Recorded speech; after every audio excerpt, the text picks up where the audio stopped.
Et vous voyez ces images du témoignage qui était très attendu de la vice-première ministre, mais aussi ministre des Transports, Geneviève Guilbeault, qui a donné sa version des faits concernant le fiasco Saclic.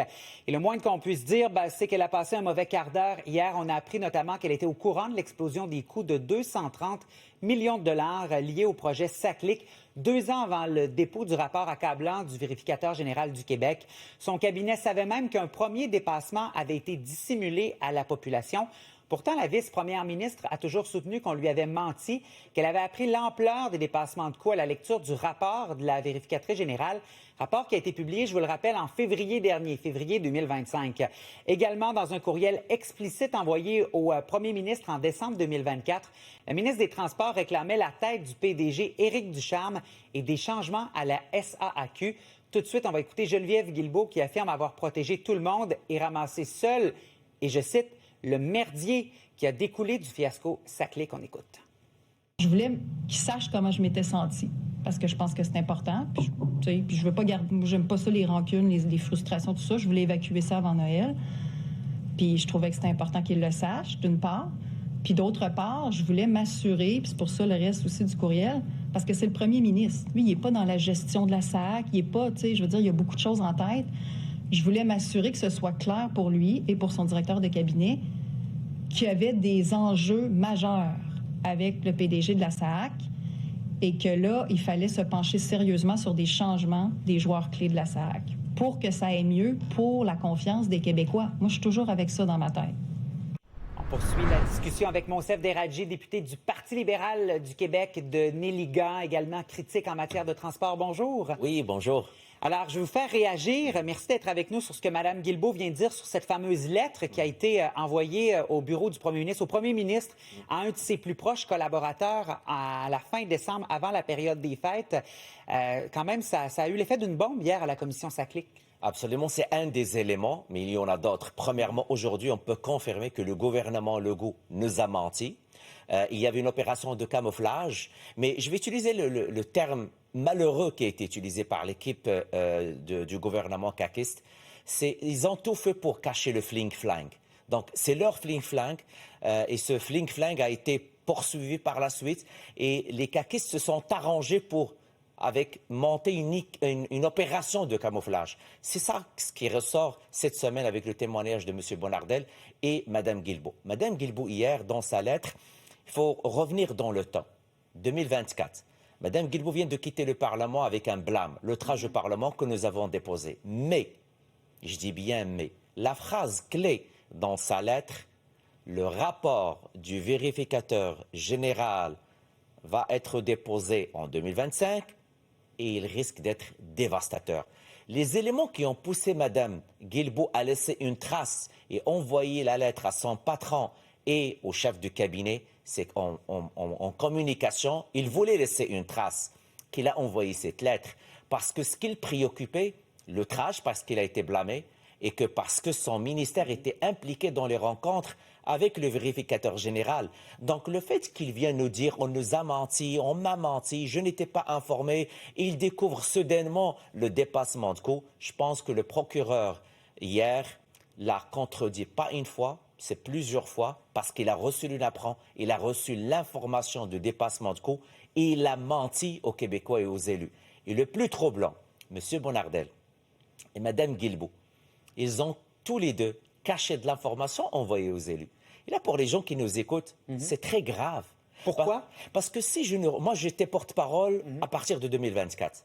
Si je ne reçois pas l'information qu'il y a un dépassement de coûts, on me cache l'information. C'est sûr que je ne vais pas me lever en chambre pour décrier la situation. Les médias, ils ne vont pas savoir la vérité.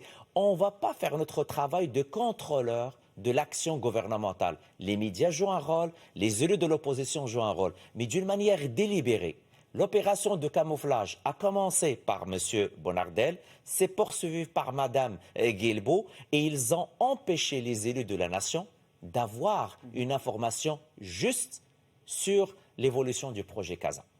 Et on a entendu, avec cette lettre, François Legault qui a reçu cette lettre aussi, vos collègues de Québec solidaire cette semaine demandent peut-être que le premier ministre se rende s'exprimer à la commission Galland. Est-ce que vous pensez que le premier ministre ou encore son entourage devrait être convoqué? Bon, on le dit depuis plusieurs semaines. M. Legault la pression est sur lui. Il ne peut plus se cacher maintenant. Ça lui prend un courage pour venir témoigner. Pourquoi?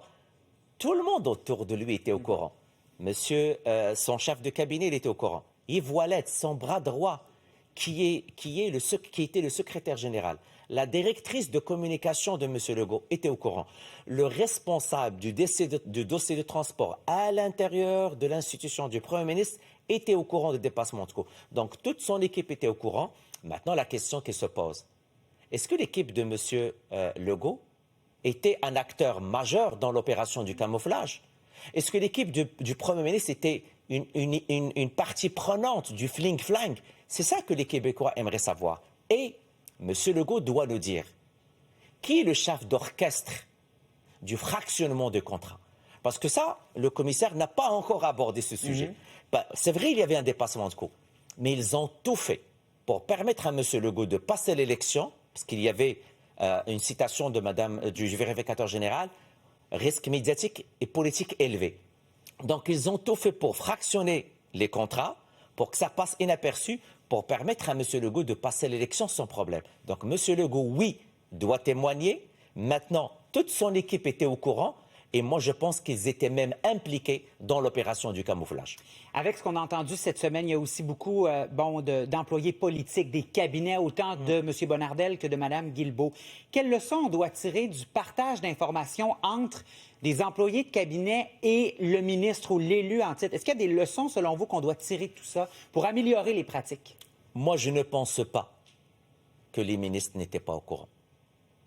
La chef de cabinet a pris une décision pour protéger son ministre. C'est lui son patron. Il l'a dit, Mme Aubry.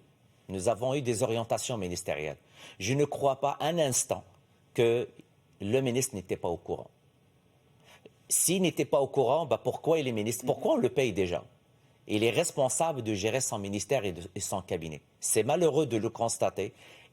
Son cabinet a tout fait pour camoufler l'information, a tout fait pour ne pas envoyer les informations aux élus. Et pire encore, la passation, quand tu donnes le dossier à ta collègue et tu ajoutes, donc M. Bonnardel, c'est son bras droit, là, c'est son responsable, c'est son attaché politique, qui transfère le dossier de Casa à sa collègue Mme Guilbeault et lui dit tout est ouvert. 6 lignes sur Casa. Ils ont vécu 4 années, beaucoup de rencontres extrêmement difficiles. Ils savaient qu'il y avait un dépassement de coûts. Il n'a pas avisé Mme Guilbeault. Ça nous donne une idée sur la compétence autour de la table du Conseil des ministres. Et M. Legault, maintenant, là, c'est à lui d'agir. Et il doit témoigner. Alors, on a eu toute une semaine, on va dire ça comme ça. Il y en a une autre aussi qui se prépare avec des témoignages qui risquent d'être intéressants. Monsef Deradji, merci d'être passé nous voir ce matin. Merci à vous. À bientôt. À bientôt.